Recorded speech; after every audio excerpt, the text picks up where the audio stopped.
today. One shot below today. If you're at a national state level, you have to run non-sale, it's wholesale.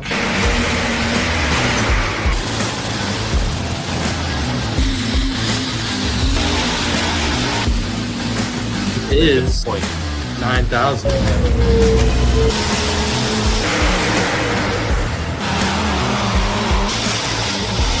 The only mistake I made, I didn't put it in the registration booth with it.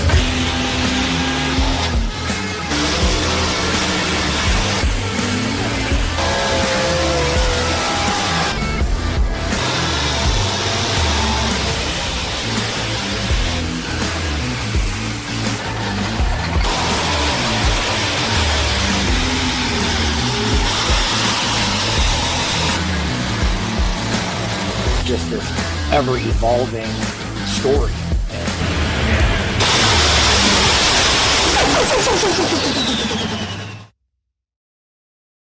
Welcome back to Let's Grow Pulling. I'm your host, Logan Stevens, along with the good old Jason Bittinger. Jason, we survived Farm Show Week, that's for sure. It was a long week. It was a fun week.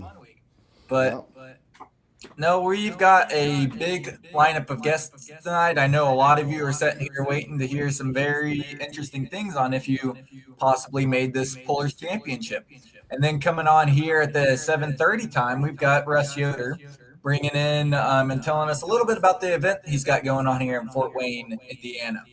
So that's going to be interesting, a new event of its kind. So we'll see how that rolls.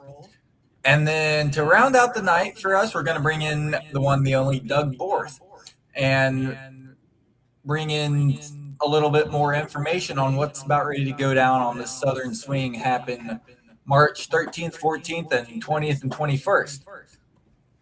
But without further ado, I know most of you are waiting to see the one and only Brent Yaron. So let's bring him on and let's get this all kicked off.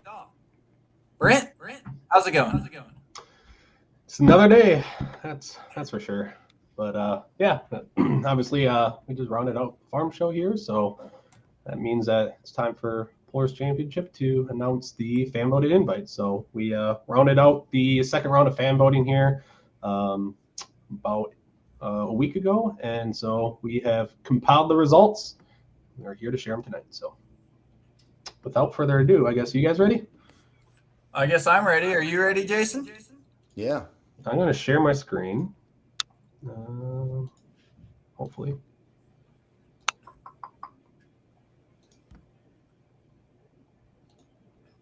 All right.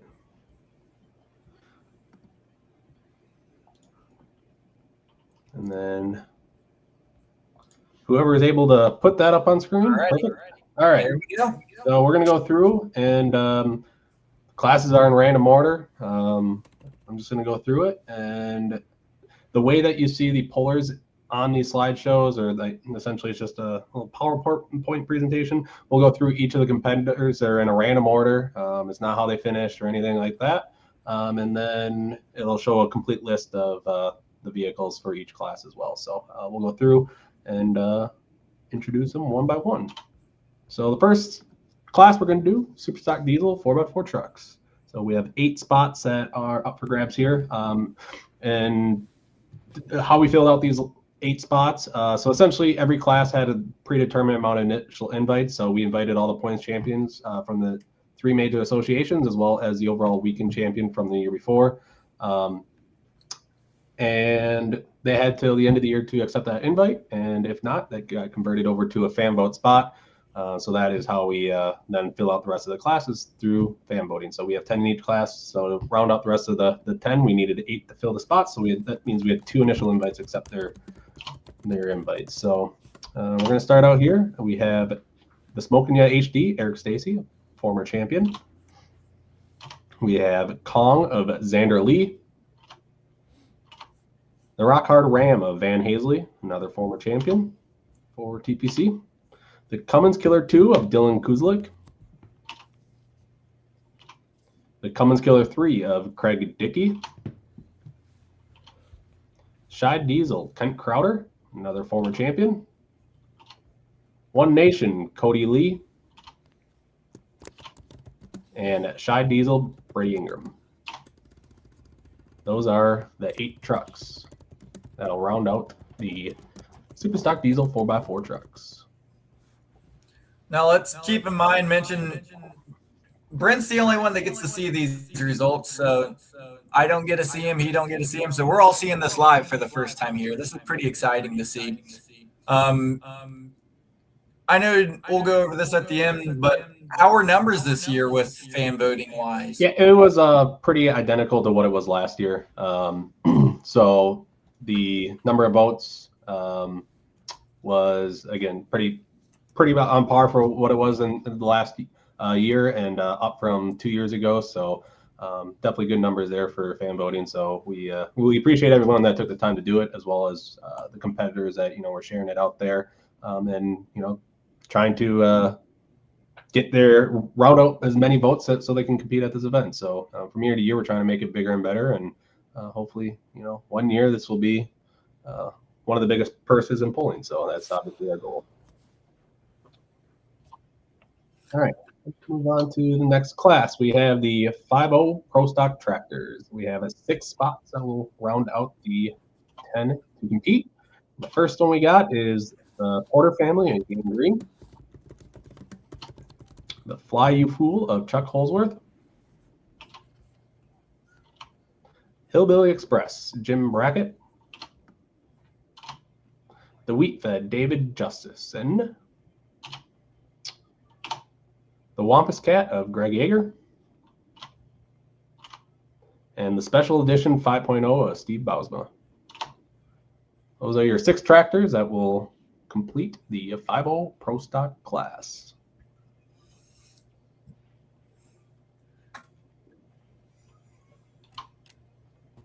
Next, we have 2-wheel drive trucks. 6 spots here to fill out the class as well. And first up, we have Tim Beatty in the Lumberjack. Let's see, you have an extra T in there. We have Donnie Sullivan in the Big Stick. Excuse me. Part City Auto Parts, Lisa Tatum. The Midnight Gambler of Jeremy Nelson. Whip It, Don Nelson. The last one is the Buffalo Chips of Richard Morris. Those are your 6 group of 2-wheelers. Moving on. Another thing to also say is, for whatever reason, if one of these invites are unable to make it, or there is a currently initial invite that has accepted an invite and they are unable to make it, we will move down the list. So say there's one of these vehicles that can't make it, number 7 in fan voting is going to be the next person that we reach out to. So just a fair warning that if you finish in 7th, 8th, there's still a possibility that you are able to make it as essentially as a reserve for those who are unable to make it. Things come up. People dyno, people can't get parts, just different things like that. All right, 95 limited Pro Stock tractors. We have 6 spots for this class as well to fill out the class of 10. And kicking things off, we have Nick Gallitz in the Running in the Red. Moody, Justin Smith. The Digging Deep Deer, Brent Paddock. The High Class Hooker, Kendra Rausch. Killing Time, Dean Hollicky. And the Full Bore of the Ratterman family. Those are your 6 tractors. Do we got very much new blood in the competitors this year? Yeah, so it changes from year to year.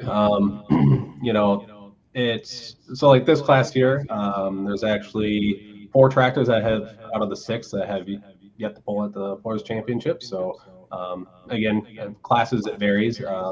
There's some people that do a really good job of campaigning for themselves as well. So that's why you see them, repeatedly come back year after year, because they just do a good job campaigning, getting people to vote for them as well. So yeah, it's I would say probably from year to year, about 60% usually ends up being returning pullers, like 60 to 70%, and then we usually have about 30 to 40 that are new competitors. But obviously, as years go on, there's more and more people that have been able to attend. So having new blood ends up being a little bit less of a chance than from years past. All right, next class we have the light superstock tractors. There's going to be 8 in this class. First one up, we got Galot, Brent Payne. The High Strung, the Terry family. Extremely Insane, Larry Phillips. Tennessee Tracks, Jacob Fuquay. The Little Temptation of the Hog family. Hesden Lane, the Diggin' Fever. Insanity and Brandon Phillips. And Alter Ego, Brian Bowles. Your 8 light superstock tractors.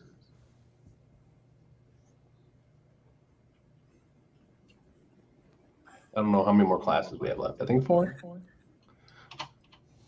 Next, modified mini tractors. 7 spots to fill out this class. The first one up is going to be Renee Theobald and the Pretty Wicked. Walk the Line, Adam Kester. Funny Little Farmall, Ken Benny. Show No Mercy, Bruce Law. Hopefully we see him back in the tractor this year. Have No Mercy, Tyler Slaw. Aftermath, Logan Peisig. Beast of Burden, Adam Kester. Those are the 7 for the class.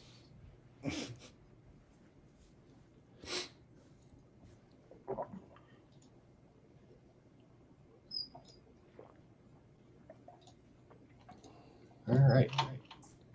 Oops. Next class, 4-wheel drive trucks. 8 spots to fill out to get our class of 10. And the first one up is Bodacious, Bob Morrell.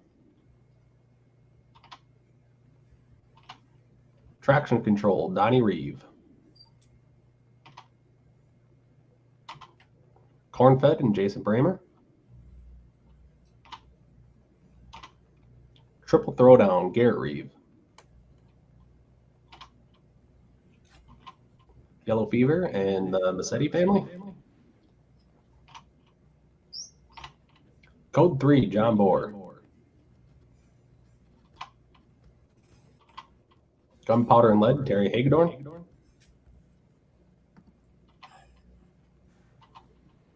Baby Huey, Chris Daniels. And that is your class. We did have one of our initial invites drop here, so we did actually add one more fan vote. So we did move that up to 8. What a great group of West Coast guys. They really put in the work to get stuff in there. They do. I mean, they definitely share it around and make sure people are voting for them. But they're a great group of guys. I love visiting with them when they do make it out from out west. And yeah, they definitely put in the work and paid off. For sure. All right. What do we got left? We have ITPA Outlaw Modified Tractors. So this is the 7,400 pound class. Different engine combinations, twin Hemis with 1471s. You got the triple Chevys. You got everything pretty much under the sun. I mean, pretty much 7,400 pounds and different combinations. We got the last year, Doug Both made it to the event as well. So turbines are allowed. It's a very unique and fun class to watch. Very competitive. So added it last year and definitely put on one of the better shows that I've seen at our event. So we have them back, and this year you got to vote on them. And the first one's going to be another West Coast California tractor, Steve Milanesio and the Italian Stallion. Twisted Whip, Don Nelson. Californian, Robbie Fagundes. New tractor he debuted at the end of last year. The whip, the SETI family again. The Texas bullwhip, Don Nelson. Sweet Pain and the Ulmer family. And Don Nelson again in the Bullbuster. So what do we got? 3 Texas, 3 California, and 1 Nebraska? I'll let you know. 1, yeah. Yep. There you go.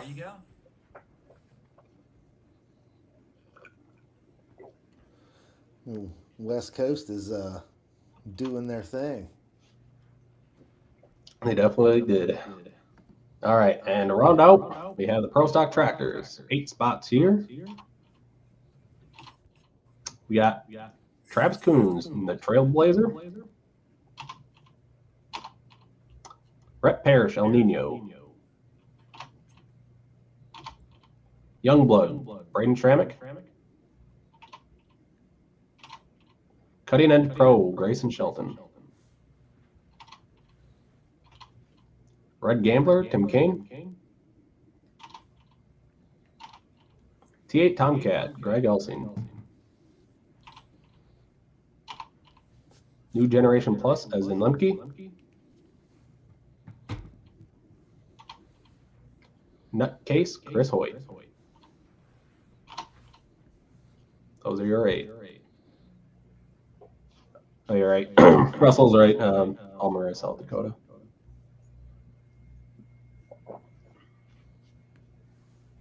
So those are the 8 there as well. So I think that should be it. Stop sharing my screen. What classes had the most votes in them? That's a great question. I could go back and look. If I had to guess, it's probably Pro Stocks. It's usually what it ends up being every year. So talk to us. We know who's in the event now. Tell us a little bit more about the event itself. Yeah, so this year's event is going to be year number 5. The event takes place in Nashville, Illinois at the Track Holes Hours. The dates are May 15th and 16th. So we have 10 classes, 10 in each class, so 100 hooks. And we do a combined weekend winner. The weekend winner is made up of, we take your placing and it becomes a golf score. So if you get a first place and a fourth place, you get 5 points. If you're 8th and 10th, you have 18 points. Lowest score wins. So what we do then is we write out a big check, and our goal is to make that check bigger and bigger every year. And we do that by taking out every dollar that we take into the gate and through the live stream, and we put it into the purse, as well as any extra sponsorship dollars that we have. And the last 3 years now, I believe that we've had enough sponsorship dollars to cover the event and then stick money back into the purse. So, and again, sponsorship is, drives on how much we can do with this event. So we kudos to all the sponsors over the years that have been able to stick by our side and help support this event and make it what it is now. And sponsorship is open, so we are reaching out to to our sponsors and hopefully new sponsors to try to make this event grow and take it to the next level.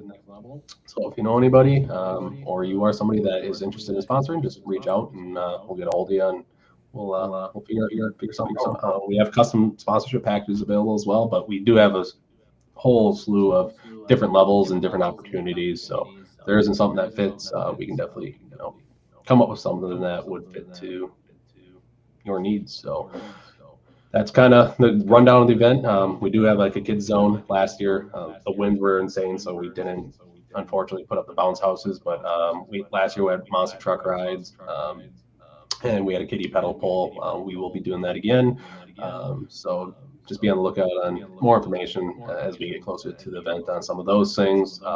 Potential for a band on Friday night this year after the poll. We'll see how things kind of line up as we get closer to the event. But yeah, mission's $20 per night. That's not going to change. Live stream's $25 per session, or it's $40 for the weekend. And again, all that money goes right back into the purse. yeah, we trying to do something unique that never has been done before, and we wanted to get the fans involved, and this is kind of the best way that we figured we could do it.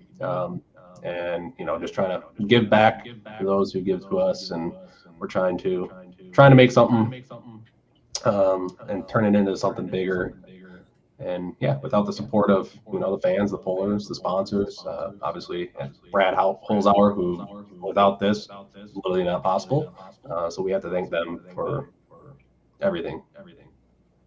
So we see a couple people here asking different classes and stuff. Where can they find the results after the fact? Yeah, so you'll be able to find them.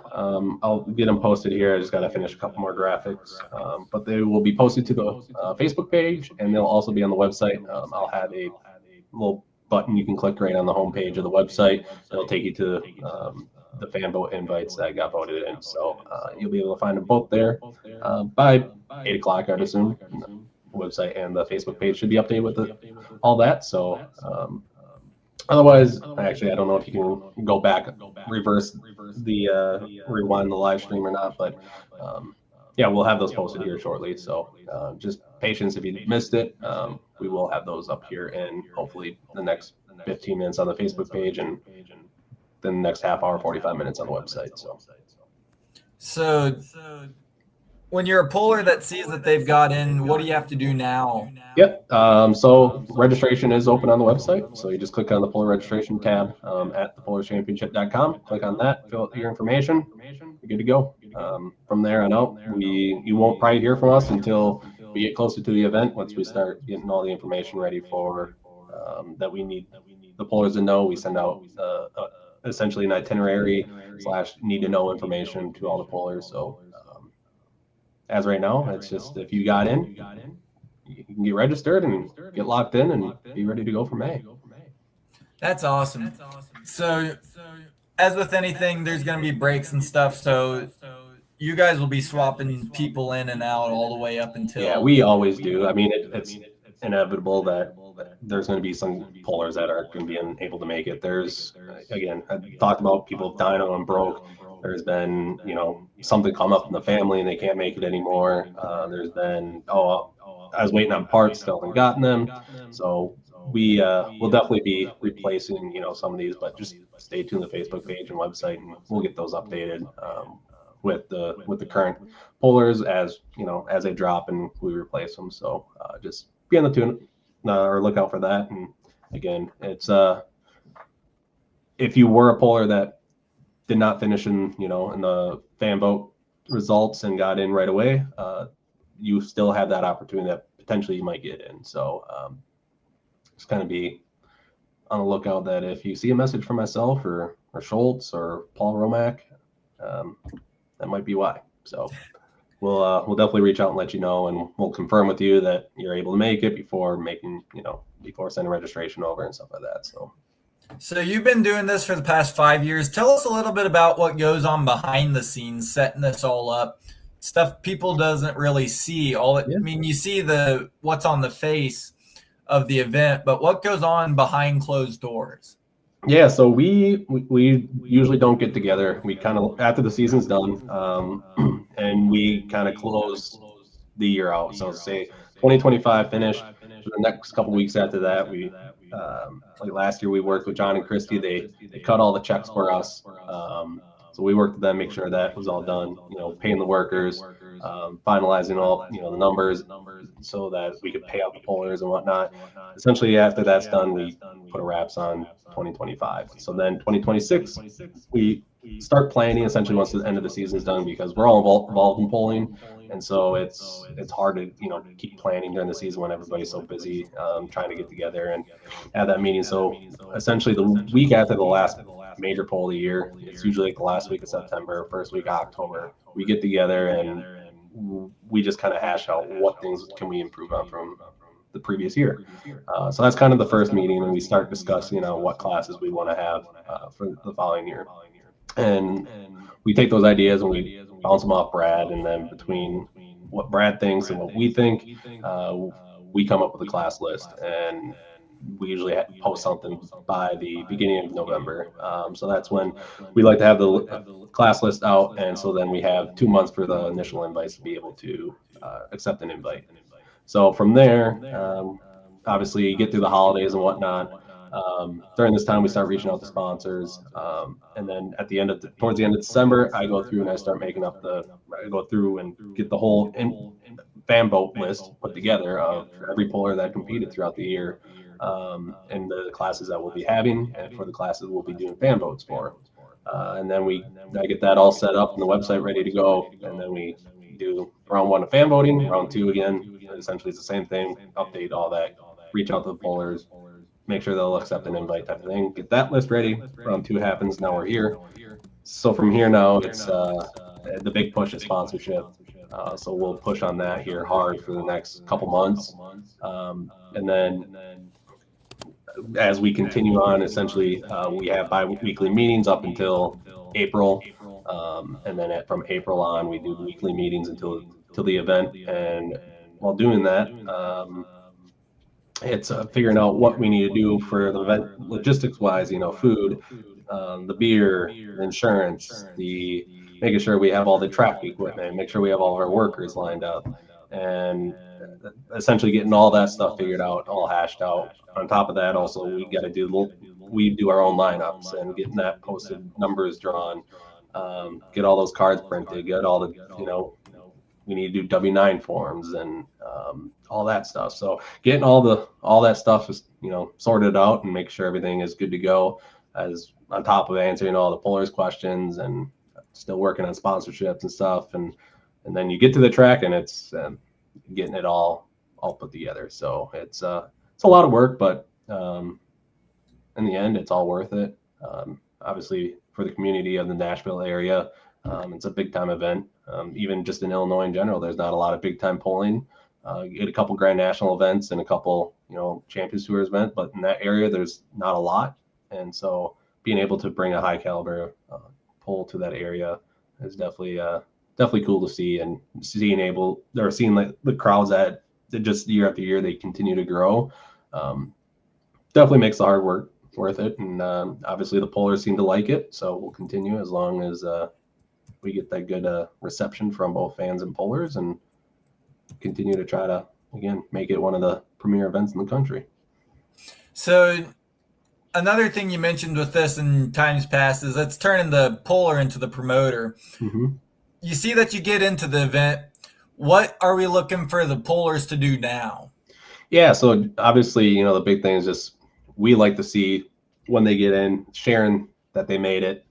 And then as they, we get closer to the event, we start sharing a lot more once we have our poster ready and stuff like that. We love pollers just being able to share that, fans sharing that just to get the word out. And the more eyeballs that see it, and the more people that purchase live stream or show up, again, the purse just becomes bigger. I mean, that's the very simple way of saying it, is the more people that are watching the event, the purse just becomes bigger. And so that's obviously our goal is, and Jason has always been big on this, is turning the poller into the promoter, because the more that you're sharing it and the more that you're promoting it, the better odds of you pulling for more money. So that's kind of where we're at. And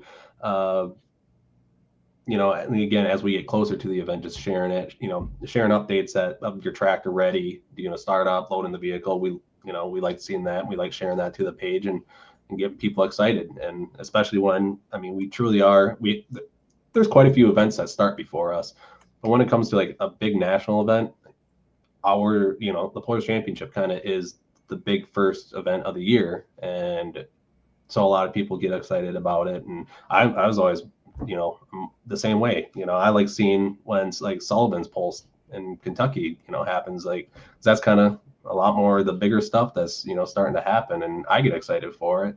So, and again, even with TPC, I get excited. Being able to see that stuff and seeing pullers getting ready before the season, really starts kicking off, it's fun. So that's kind of what we just, ask of those that do make the show. Just help us help you, really, is all it is. What class are you looking most forward to seeing, or what's your favorite class that you guys have maybe added? Yeah, I'm looking forward to, the modified class again.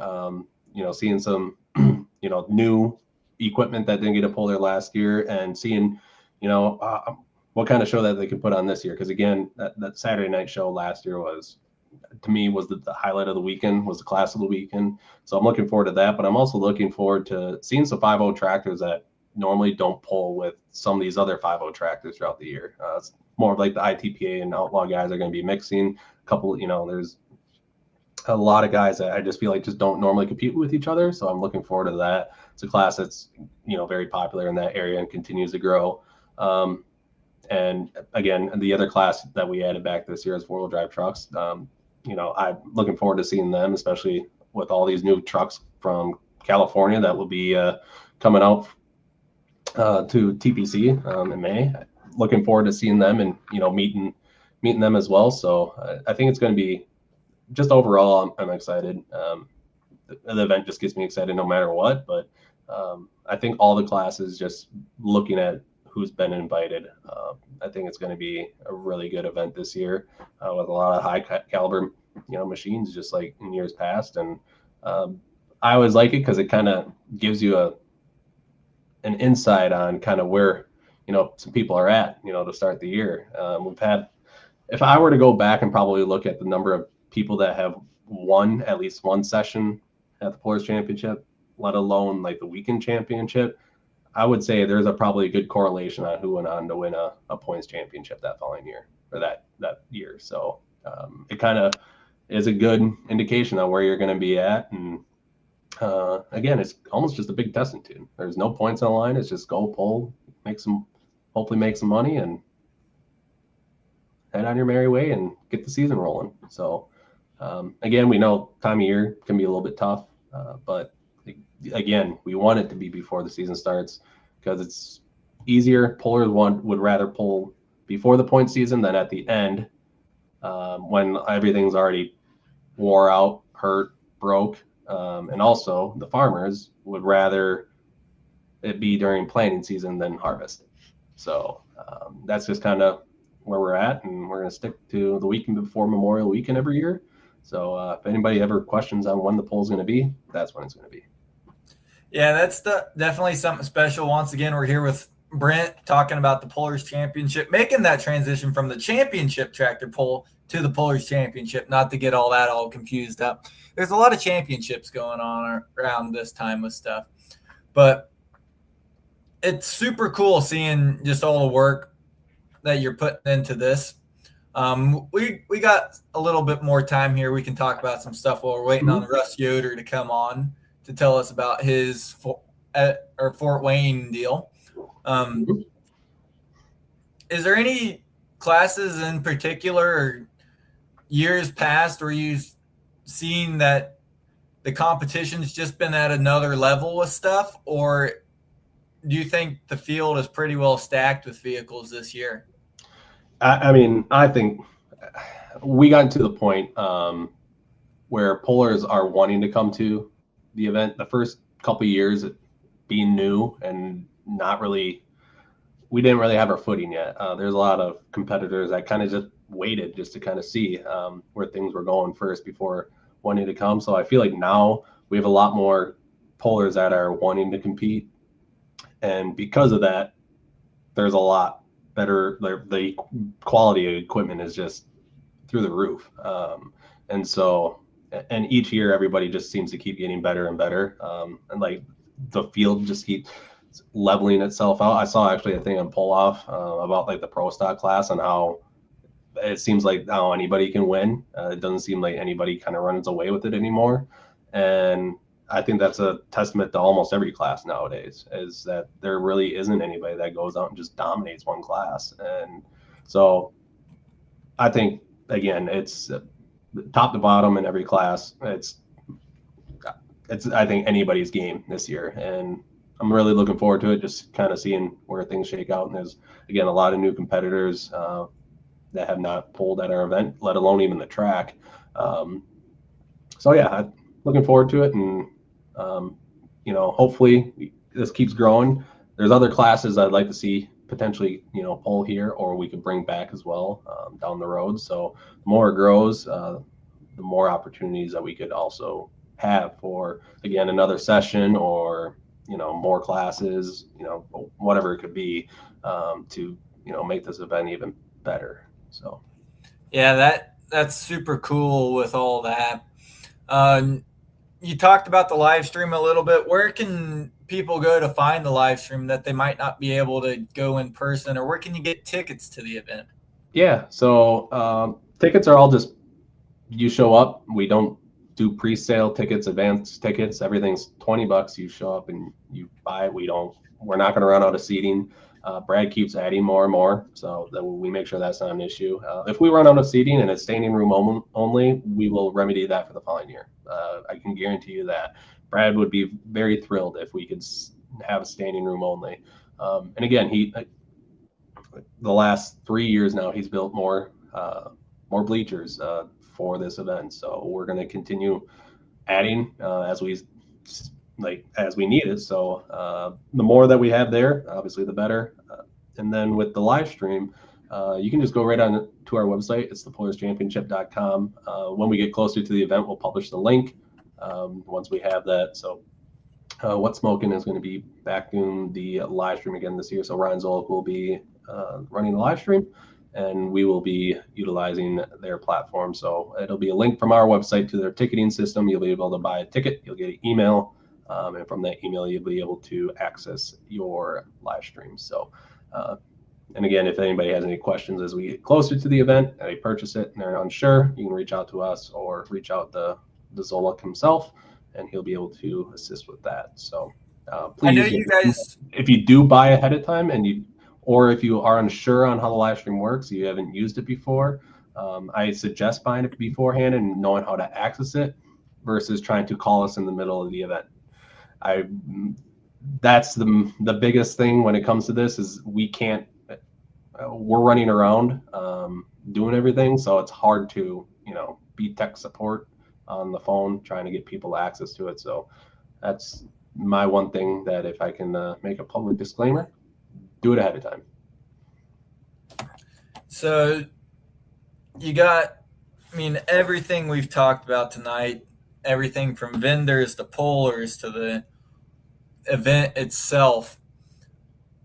Any other things that the possible fan or something that a first-time fan might need to know about the event? Yeah. Again, we for those that have kids, we do normally have a kids zone, and we will have that. Your ticket will get you access to the pit area.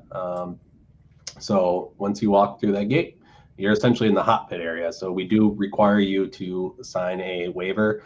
That is just obviously for insurance purposes. So because you walk through and you have to walk through like the backside of the hot pit area, we do require that. But once you're through there, you are in the pit area, and as well as getting to the other side of the track, the announcer's tower side. So you can walk through that. The gates open at noon each day, so plenty of time to walk through. The show starts at 6 o'clock, so lots to do and lots to see. So you can go ahead and do that. We will have, again, our vendors available, so they will be open. Most of them are ready to go a few hours before the show. So go stop by them and make sure you support them as well for what they do for supporting us. And we also have multiple food vendors on site as well. And so there's different community groups and whatnot that sell food, and we'll have ice vendors on site as well for the pullers. And then we do have camping as well. So camping is free as long as you just buy a weekend pass. So $40 for the weekend for each person that's coming with you. We will have everything updated on the website on when you can come and drop off your camper or show up. And yeah, at some point we might charge for camping, but we want to, try to build the campgrounds a little bit, get more people into the grounds. And there are plenty of hotels around. The one in Nashville is probably booked, if I had to guess. There is only one hotel there. And then, if we run out of camping room, we do have Brad bought 35, 40 acres a property next to the facility. That's where we use for parking, and that's where the monster truck rides were at last year. So we will at some point probably move camping over there if it gets big enough. But for now, you are on the back side of the pits, so you are right next to all the pullers. So if you're staying the night, you can easily get up and go and mosey around the pit area and see what pullers are up, and talk to some of your favorite pullers or hang out and have a drink with them. So, and again, we're still looking into it, but we may be having a band on Friday night, and so that would be another opportunity, and that would be open for the public. And beer would still be sold on site, as our liquor license would allow us to sell beer till 2 o'clock in the morning or 1 o'clock in the morning. I think it's Illinois. So yeah, that is another hopefully opportunity that we'll have for just more entertainment for the weekend. So, and we might have other things coming. I don't know. There's still a lot of time between now and then. I know it'll come quick, but we'll obviously, again, if you stay up to date on the Facebook page, is the best way for any immediate updates on the event. That's where we'll post them, and then we'll update the website as we need to. So I know we talked about it a little bit last time we had you on. Who's putting on the event for sanctioning body? Yeah, so we actually just got all the bids back. So we will be making that post here probably in the next, I assume by the end of the month. So we will yeah, I know we just got the last bid back, so we will be, I'm sure, like I said, making that post here probably in the next week or two. That's super cool with all that. Yeah, for those that don't know, we do bid. We send out open bids to the 3 major associations, so Outlaws, PPL, and NTPA, and then they send back a bid to run the event. So that's something pretty interesting to see with all this. And let's be a promoter for a second here. People always talk about how live stream helps versus hurts attendance with stuff. Have you noticed much of a difference with having your live stream on compared to attendance numbers? Our attendance numbers keep going up as well as our live stream numbers. So I'm going to say no. I don't believe it affects it. I'm going to go back to I work with the Wisconsin Tractor Pullers, and we live streamed for the first time this year, and the crowds were just as big as they've always been in the past. So even new events, their crowds were just the same. So I would say that live streaming doesn't help, and I think that it is a great way to not only gain more exposure for the event or your association, but it also helps generate more sponsorship opportunities as well, because your event or your association is getting more eyeballs on it, whether it's across the state, across the country, across the world. So it's a big opportunity to also utilize that as a tool to help sell sponsorship, which helps, reduce or cover costs for your event or things for your association. And in return, hopefully people that are seeing this are like, wow, that's a really cool event. I'm going to go there next year. And then they bring more people with them. They spend money at your event. It's a win-win overall. So again, we're at a point, I think we're far enough along that I think we can see the benefits of live streaming and the effects that it can have on the event. And we've also seen it in the past that I think live streaming has helped recover events or make events grow because of it. And so again, I'm a firm believer that live streaming is very beneficial to the sport, in all motorsports, not just tractor pulling, and you can see it across it all.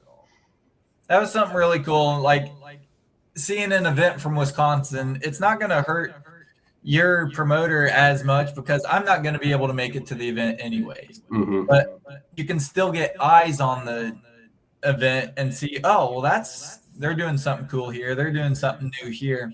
So I got to see a lot of cool events this summer that you might not have really got to see anywhere else. Mm-hmm. And that's exactly it. And I have, by watching live streams when I was, before I really got into pulling, more when I was like in college, and I'd watch a lot of the NTPA live streams because they were really kind of the only ones that were doing it at the time.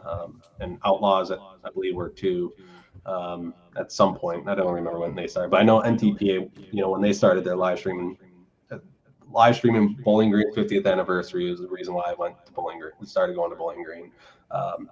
Rockwell, Iowa is another one that I didn't really know anything much about it. I bought it and I drove 5 hours from my hometown when I was in college down to it to go watch it. So again, I think I'm a firm believer that live streaming, great for the sport, great for events.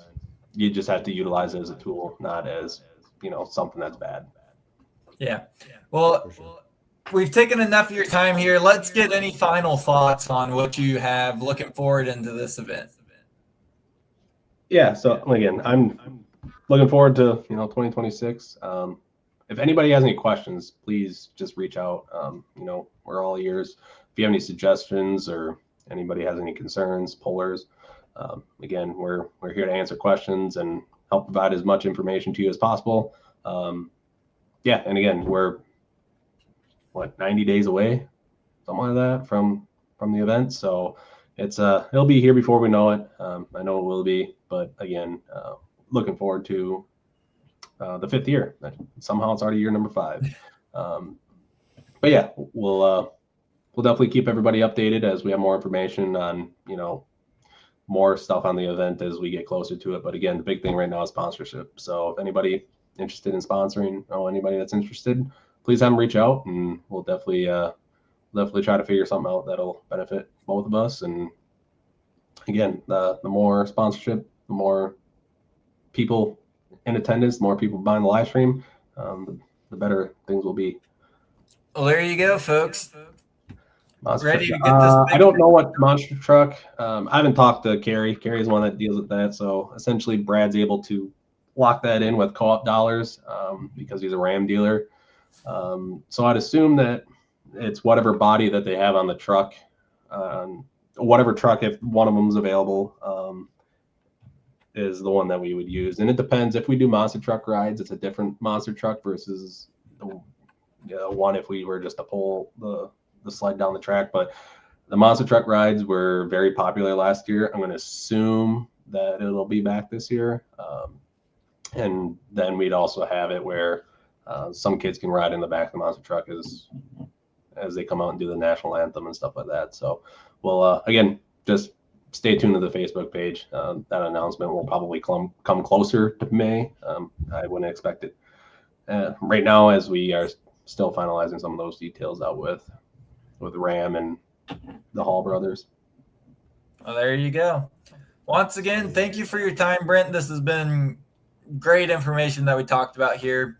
I'm sure there's a lot of people being really excited right now that they get to see their favorite vehicles. And so thank you for your time. And if you need any info, Pullers Championship Facebook, pullerschampionship.com, find it there, and we should be good with stuff. Yep. And the fan vote invite list will be on the Facebook page here probably in the next 15 minutes or so. So if you didn't see the invite list, then just head over to the Facebook page and it'll be on there here in just a few minutes. All right. Thank you very much, Brent. All right. Take care, guys. Awesome. Thanks, Brent. So we're talking one event, Pullers Championship, phenomenal event. Now we're going to take a little bit of a change, and we're going to go indoor. I know we just got back from a long weekend there in Louisville, Kentucky, but we are going to make a slight detour, and we're going to talk some indoor pulling in a brand new event here, which some may call it brand new. It's been many, many years since we've seen pulling inside this great building, but let's head to Fort Wayne and let's bring on Russ Yoder.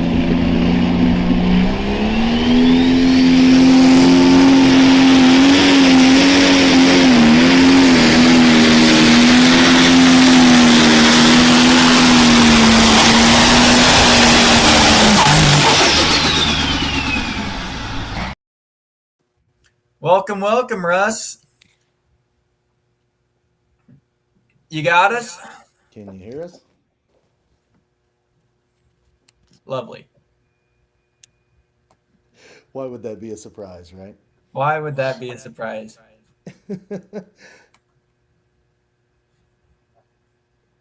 You there, Russ?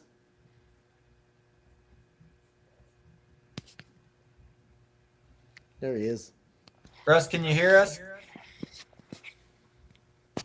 I take it he cannot hear us. He might be muted. It's not muted on our end.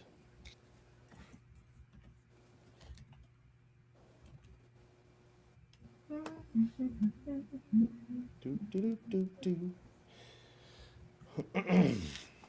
Well, we've got him. He's here.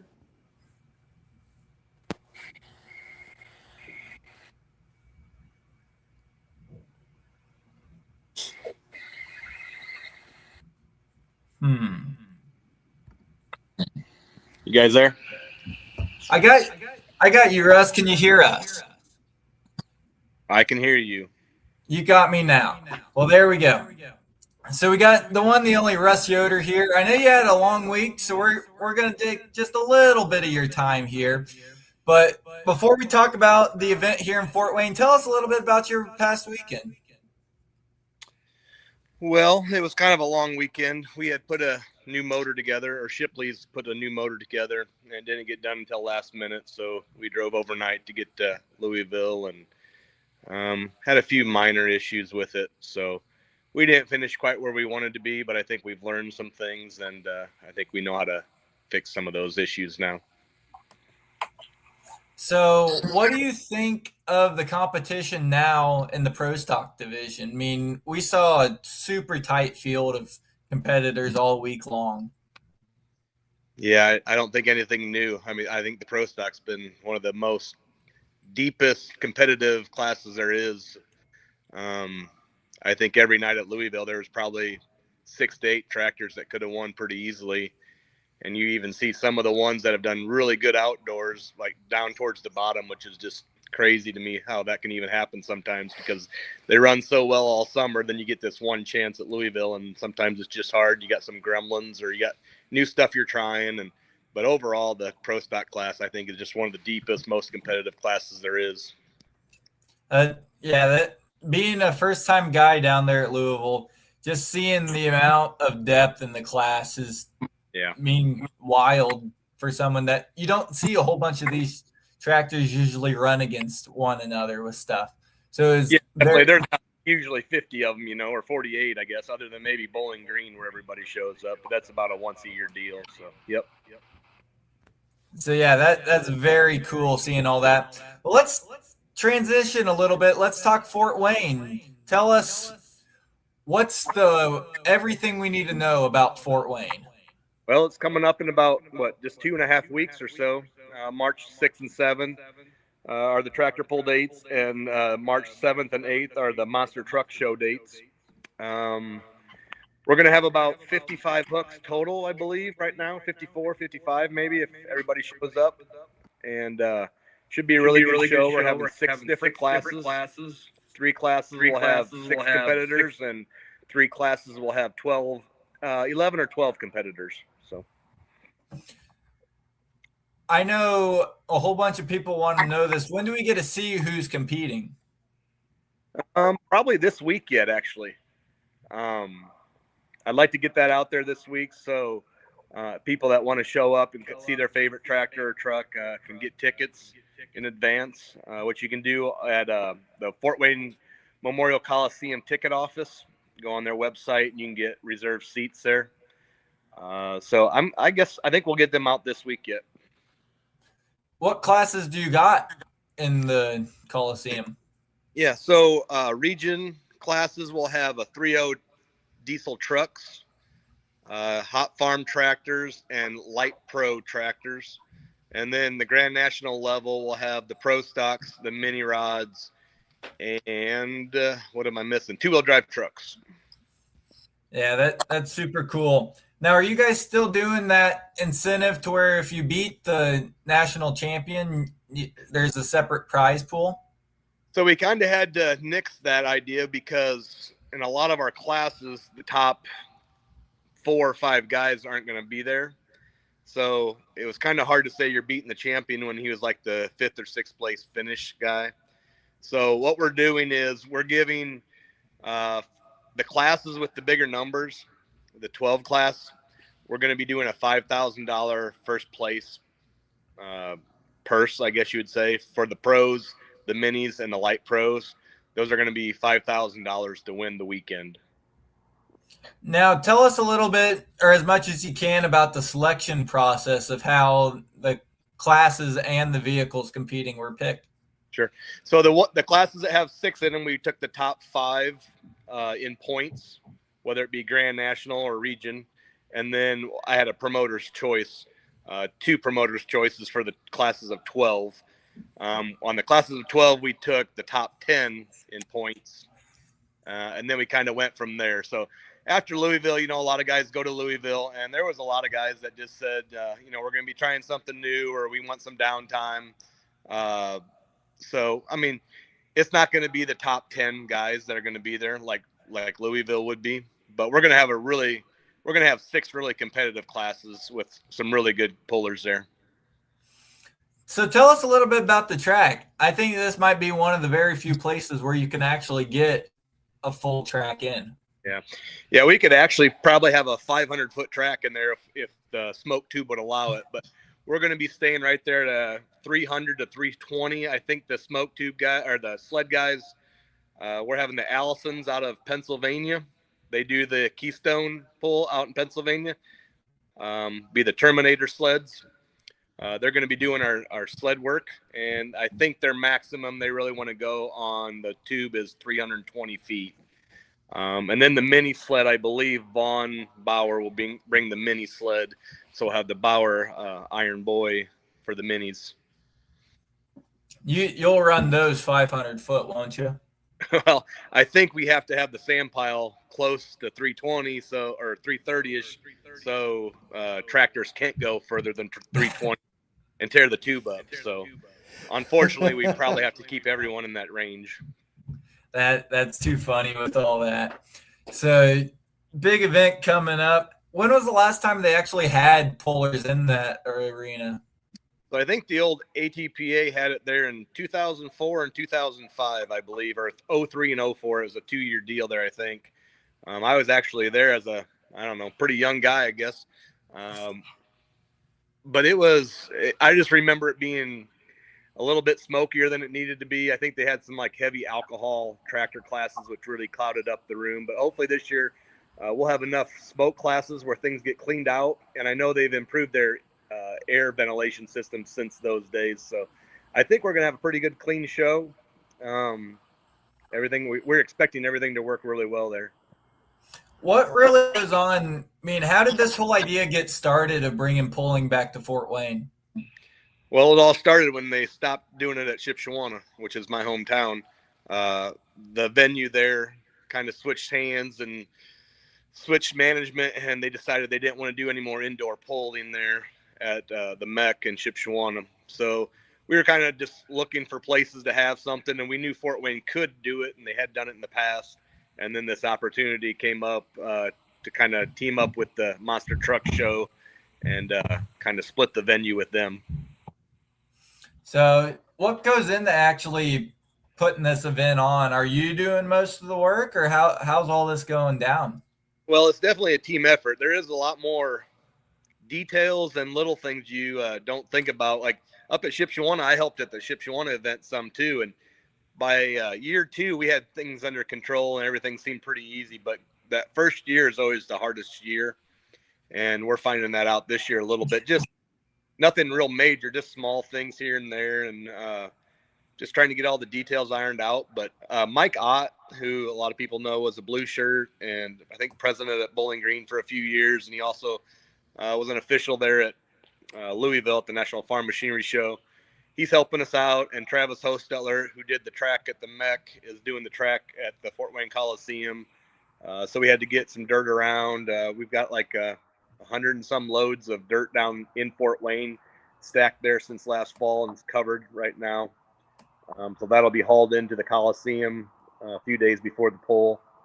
But we should have a really good track. The mech track was always really good, and it's pretty much the same dirt as what was there. So we should have a good track there, and a good track at 320 feet indoors, and in March should be a fun time. Yeah, that's definitely super cool. And indoor polling's always something very special. You don't get to see it much more than once or twice a year. So seeing more events start to come around and do this has definitely been really cool. From a fan's perspective, first time, what can the fan expect, or what do they need to know before coming to the event?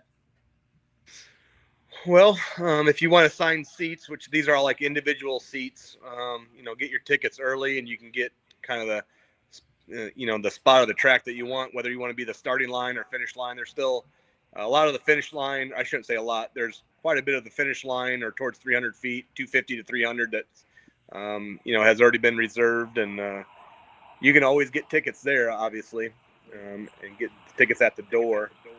But I don't think there's a whole lot to know. We want to run this show as fast as possible. The one up at Shipshewana had very little downtime. As long as the smoke tube doesn't break, or we have any kind of mechanical issues with the sled or anything like that, we want to keep the tractors going as fast as possible. Start on time, finish early, so people don't, have to leave just because they're tired. And we're just going to try and put on a really good show, even though it's just our first year there. I'm sure you guys will get her all figured out, and we'll have you back on when we get a little bit closer. But hey, it's coming pretty darn quickly trying to get this all put together. So we will keep on it, and we will catch you there in Fort Wayne. All right. Sounds good. Thanks, guys. Sounds good. Thank you, Russ. See you later. There you go, folks. Russ Yoder presenting the one and the only Fort Wayne, Indiana tractor pull right there at the Memorial Coliseum. So I think, Jason, what do we need to do? Do we make a little bit of a flop, talk about some previous weekend stuff, and then head south where it's a little bit warmer?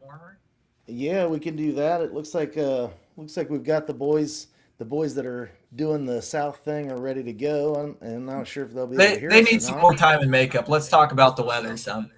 Right. We got to pretty them boys up a little bit. So I don't know about you, but it's beautiful weather up here, but I'm sure that Florida's got some pretty nice weather too. I'm looking forward to it. I think it's going to be a good time. I know they've got a lot planned. There's a lot of things going on. It's going to be an awesome event, or well, a couple events. A couple events at that. Let's bring on these boys. Let's roll a video of good old Jeremy Yeager, and let's talk a little bit of Southern Florida pulling.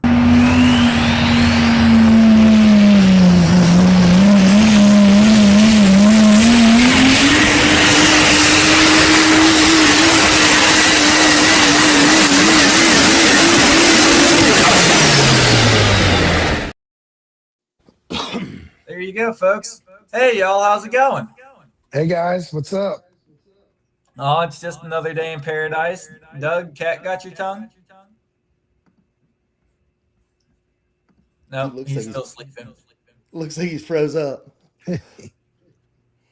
So, Jeremy, let's talk real quick about what went on this past weekend down here. Anybody hear me? Now we got you, Doug. Hi, Doug. I can hear Doug. Who gave him technology? Right.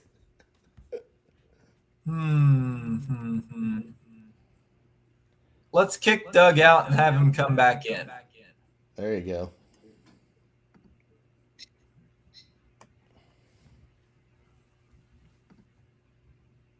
There we went. So we can talk to Jeremy a little bit. Jeremy, how was your past weekend? It was awesome, man. We had a great time. So Got there Thursday, unloaded Friday morning. The sun was shining. We waited way longer than we normally do to go into Broadbent, but it was perfect weather. We hung out, laughed, joked. It was great.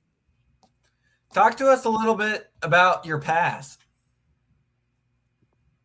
My past. You mean like back when I robbed the bank, or like your past there in Louisville? Oh, my past. Excuse me. Okay.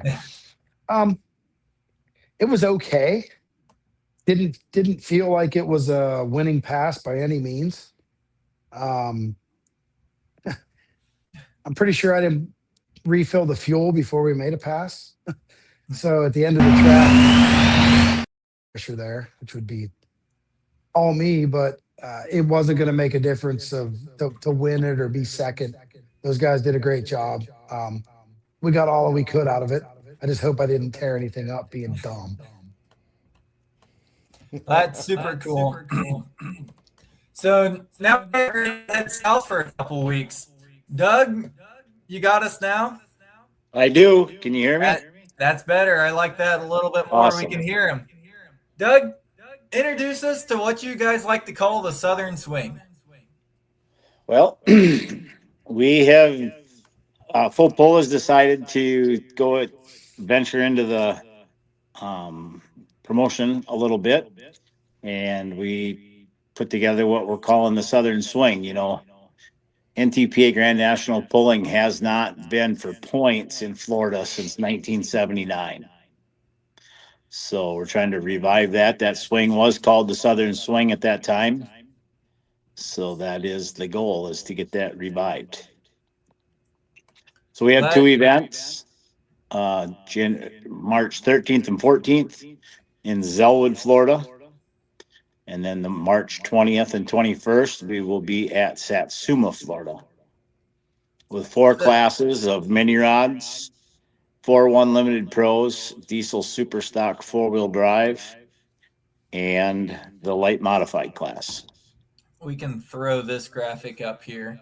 So what all goes into bringing in 2 brand new events into the Grand National Circuit? It's a lot. I've thought I was pretty seasoned on being a promoter, starting with the Ellsworth Pull Region 3 event in, well, they're at the 25th year, and I was through it through 18 years. And there's a lot that goes on when you don't have access to equipment and people that you're used to being able to have. Wow. So Yeah, that's definitely super cool, seeing that we're bringing new stuff to Florida, stuff that doesn't usually get seen on this scale. I know this is what most of the pullers are probably questioning, is what are we looking like on the track side of it? Zellwood is interesting dirt. I've been involved with that pull on the track side of things for 3 or 4 years. And it's not clay, but it's not sand. I don't know what you call it. It's different dirt, but it's very good dirt if it's put together properly. Jeremy, have you ever been down to Florida to go pulling? I've never been to Florida to pull. Well, pack I did your watch. swimming trunks. What's that? Pack your swimming trunks, because we're going to Florida. You can bet your ass I'll have all the swimming trunks. I can't wait. I might even take a thong. Only if you drive in it. Only if you drive in it. I'm sure Marvin would have a fit on safety requirements after that. Be fireproof. We'll be fine. You got plenty of water. You're surrounded by water there in Florida. No doubt. So that's super cool. So we got to see the nice banner up on your truck going down it. What are you most excited for looking into the Florida swing? I'm excited about just seeing everybody. I mean, obviously, we want to go down there and pull. It'll be something different. It's going to be a challenge. I watched the Zellwood pool, the local pool they had a week or 2 ago, and that dirt definitely looks different. It, like Doug said, it's not sandy, it's not clay, it's sandy clay. I'm sure there's a name for it, but I'm too dumb to give you the right answer. But I think it'll be fun. A week down there, there's not enough time to really come back unless you really have to. So get down there, get settled in, go pulling, maybe hit the beach for a few days, and swing on over to the other pool. Speaking of the beach, we do have a block of rooms for competitors locked off in Daytona Beach. Oh, perfect. So Nice. Kind of cool. Get people moved from Zelwood to Satsuma on Sunday, and then get your rigs parked and go enjoy the week. We'll take care of everything, make sure everything's safe, and Satsuma is a really nice place too. It was a racetrack that had sat idle for a while, but Mark Kelsey, he's a light super stock puller from about an hour from here. I think it's Pecatonica, Illinois, and he bought that track and is spent a lot of time and money to get that up to par. So that's Georgia clay that was hauled in there. So Oh, wow. Okay. So how far is it from Zelwood to Satsuma? about 2 hours, hour and 45 minutes. So I'm a Kansas guy. I got to pull up a good old Google Maps here and figure out what part of Florida we actually are in. So Zelwood is about 30 miles, I shouldn't say miles, 30 minutes from either of the Orlando airports. So you've got Orlando and you have Sanford. So that's about, Zelwood is far northwest Orange County. Okay. So it's really, it's a suburb of Orlando. That's very much what it is. You are not too far there out of the heart of Orlando. Apopka, Mount Dora are the kind of a couple bigger cities or towns. Yep. It's kind of in between that. So Chris Kilbarger wants to know if you can get a pull there at the Freedom Factory with Cletus McFarland. Boy, wouldn't that be something? Oh, yeah. We're working on a couple more locations maybe for next year to have 4 events. Obviously, they wouldn't be the same classes. You can't ask people to be gone for months, so you rotate them out. Yep. That'd be definitely something very interesting, having either a whole event series or just kind of a sub series down in Florida, because the southern events, they don't see a whole bunch of polling down there like what we see up here between, Indiana, Ohio, Michigan, or Wisconsin area. So that's definitely super cool of what you guys are putting. We've got people willing to travel. I mean, we've got 16 4-1s that have committed to go, 14 light mods, 22 minis, and 12 diesel trucks. That's a very good class of guys. Yeah. And I'm sure that we're going to we'll get some stragglers. You always do. And I'm sure something will happen where they won't be able to go, but I would expect 70 hooks. I mean, it's Florida in March. I would expect some people to be there. Right. Who wouldn't want to be in Florida in March? Right. I got to figure out when my spring break is, because that's coming up. There you go. We've got quite a few friends in Florida. I think a series could probably that could probably be a reality next year. What are some of the things that you guys are looking forward most on the event? What are some of the biggest things that have gone on that might be something new that you're trying out? We're going to implement something. This is our blank slate. We sit and broadcast how many events a year that we think we could do better. So this is our blank canvas to do what we want to do and see if our ideas are right or not. So what are some of your events that you got coming off, right, or some ideas that you got right off the top of your head that maybe you're trying a little bit new? I don't know if we should talk about that yet. Oh, no, so I don't think it's just we're going to work really hard to get that time in between hooks down and show that it can be accomplished. You start shaving a minute off of 60 hooks, that's an hour less of a show. Exactly, yeah. So, Jeremy, what are you preparing for, seeing that it's a little bit different of a track? What are you bringing with you to tune your truck a little bit differently? We'll bring different tires. that'll be about the extent of it. We'll pay attention to some suspension and some tires and maybe some gearing. And the rest is going to be in my left foot, my right hand, just like everybody else. So I don't. We're not overcompensating to go to Florida. It's going to be what it's going to be. The reality of it is we pull on some really good tracks throughout the year. We pull on some really, really bad tracks throughout the year. I can't imagine a topsoil track is going to be a whole lot different than a sand track. So just going to have to pay attention, keep the power under control, and drive.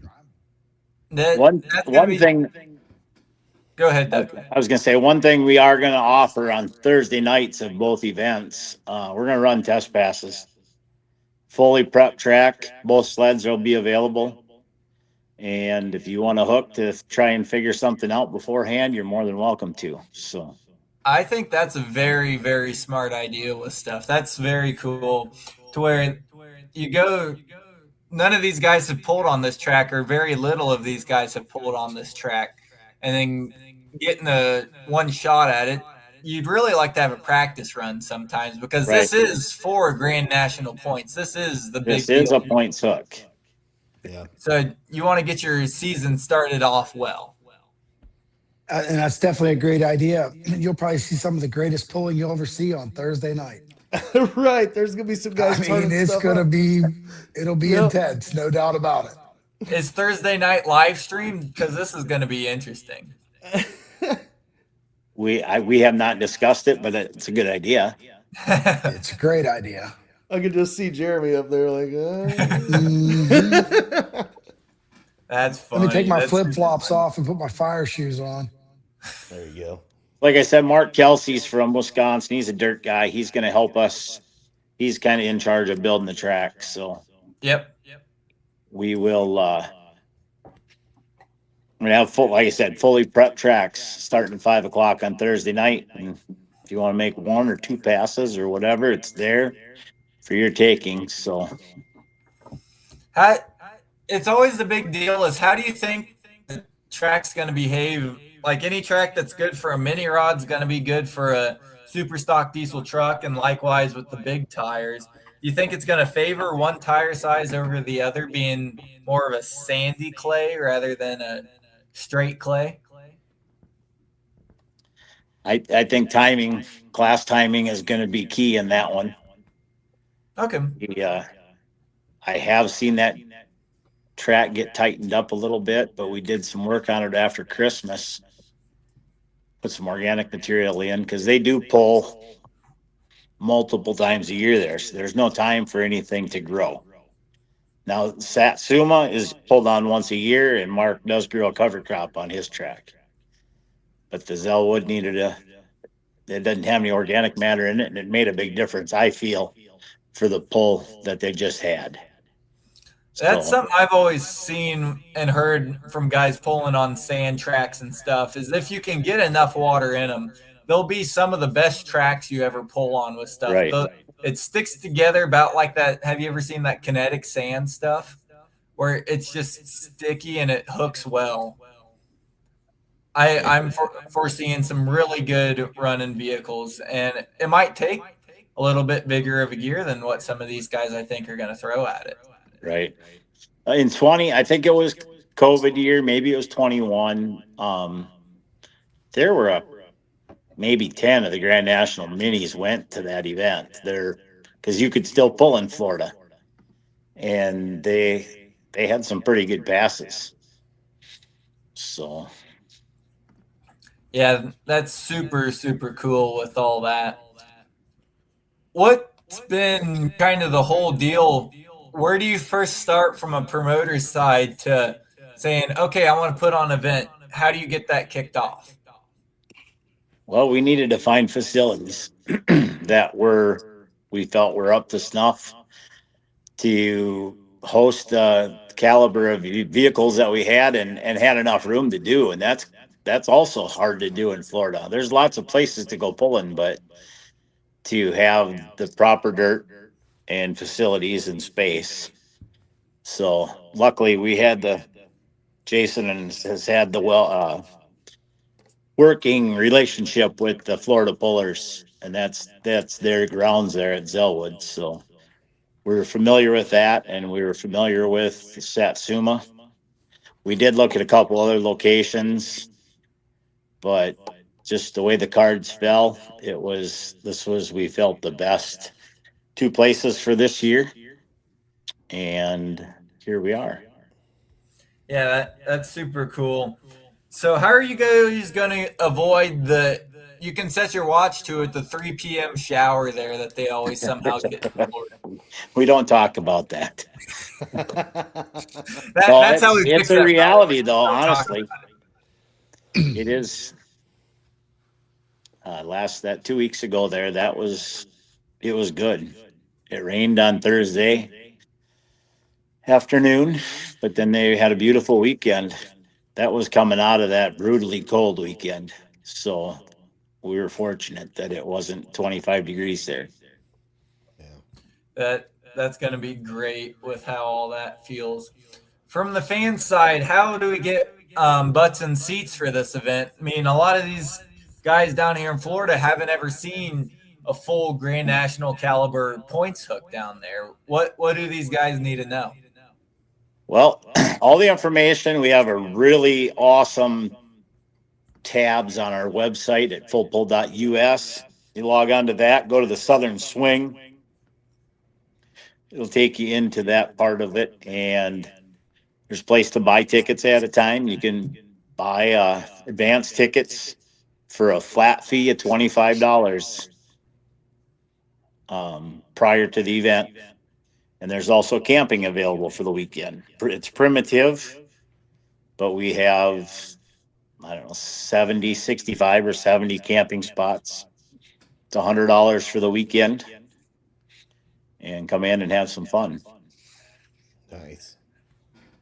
If you do choose to wait till the gate to buy tickets, it's $30 or $30 plus the card fees. So it is going to go up day of. So it is, yeah. So it's beneficial to buy them ahead of time. Chris wants to know if Zellwood is under a cover or not.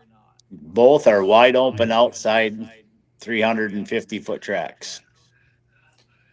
Who's doing all of the sleds down there? So we have Josh Morgan and Mark Bingham for the big sleds. And then Randy Fishbaugh is bringing the old purple mini sled from Bowers. He bought that last summer for Ohio, and that is our mini rod sled. Yeah, top caliber sleds with that, top caliber competition with it all. I mean, it's going to be a super, super cool event. It's going to be beautiful weather. Make sure, I know being a fellow mini rod competitor, is that you bring a big enough fuel pump, because you're going to be right there almost at sea level with stuff. Right. I don't know what that number is, but it's close. It's like right around 140. Wow. Yeah, I've seen guys get there, and I've gotten pictures where you catch it on a cold night there close to the low there in Florida, and you'll see sometimes even a negative adjusted altitude with stuff because you're just so close down there. Right. I mean, you catch it there at the right time, and it gets to where it's very, very good air to pull with. What's one thing that you wish, kind of seeing from the outside, what fans realize what goes into putting the pole on? Oh, you're going to try and get me in trouble tonight, aren't you? I'm not trying to get no one in trouble. I'm just trying to pull some words out of the least talkative man we got on right now. I'm not sure how to answer that question. Okay. Well, Jeremy, what are you most looking forward to? Oh, I'm looking forward to the sunshine. I'm hoping it'll be 75 degrees and light breeze, 3 p.m. shower, and let's go pulling. Doug, what are you most looking forward to? You know, honestly, he mentions that 3 p.m. shower again. If it's reasonable, that's the best water you can get. Yeah. No doubt. Just nice little garden hose sprinkler to cool you off before you Right. get pulling. What time are we starting both nights, or I guess both Both weekends? events, the test passes on Thursday will start at 5 o'clock, and then 6:30 each evening, Friday and Saturday night. If we do have the unfortunate event that there's rain somewhere, we will pull on Sunday. So Yeah, that'll be definitely very good. So you got 20 vehicles for the minis and got a handful for the rest of them. Are minis your biggest class down there? they are. It Yep. sounds like from the guys that I talked to, you'll have some top level competition down there running with you guys. Yeah, most of the big names have signed up.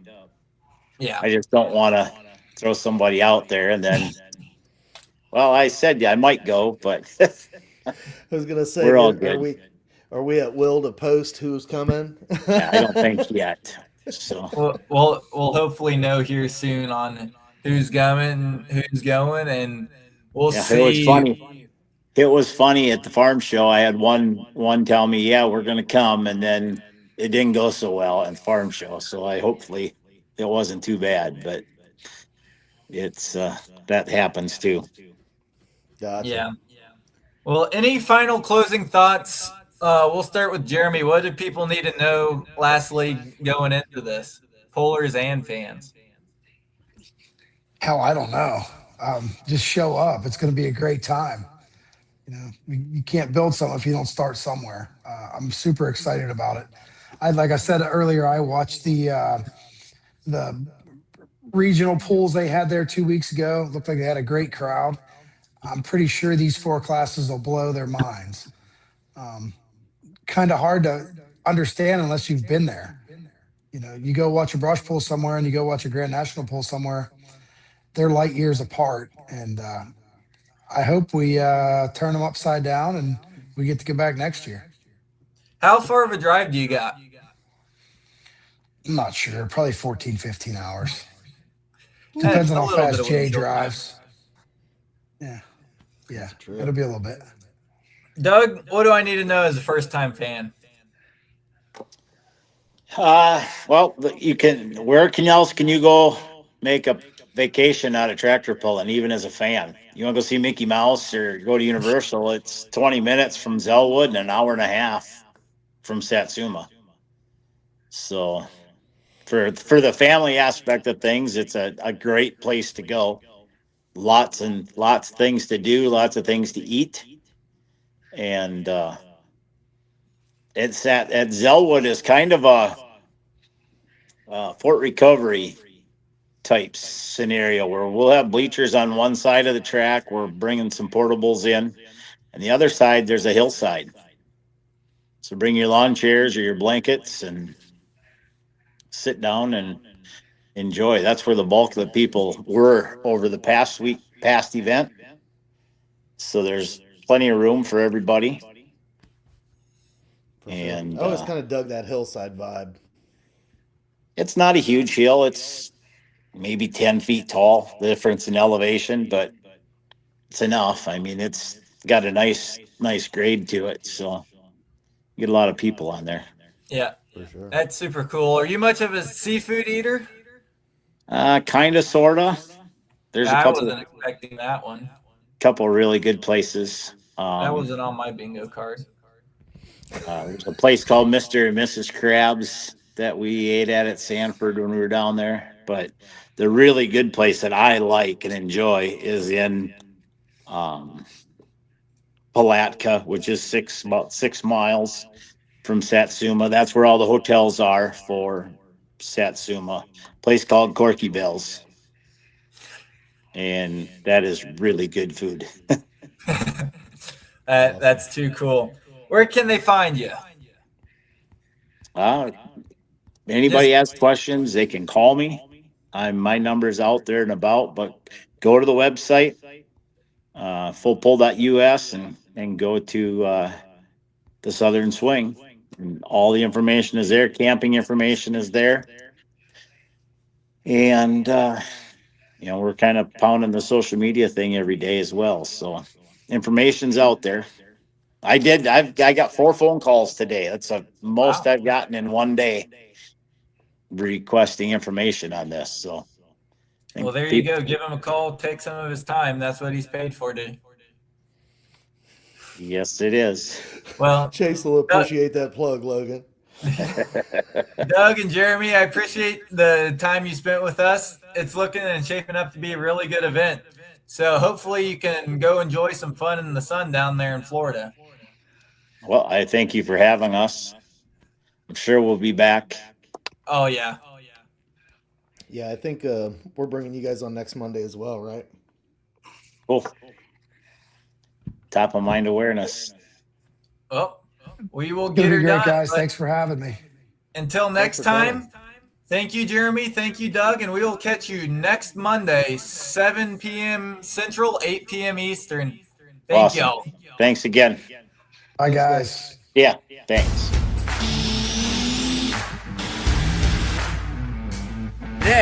Today. What I'm talking about today. Grand national, state level, you have to run non-sales, wholesale.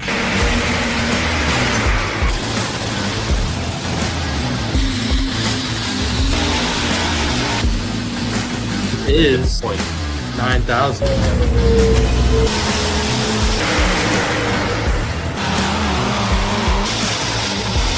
The only mistake I made, I didn't put her right in the registration booth.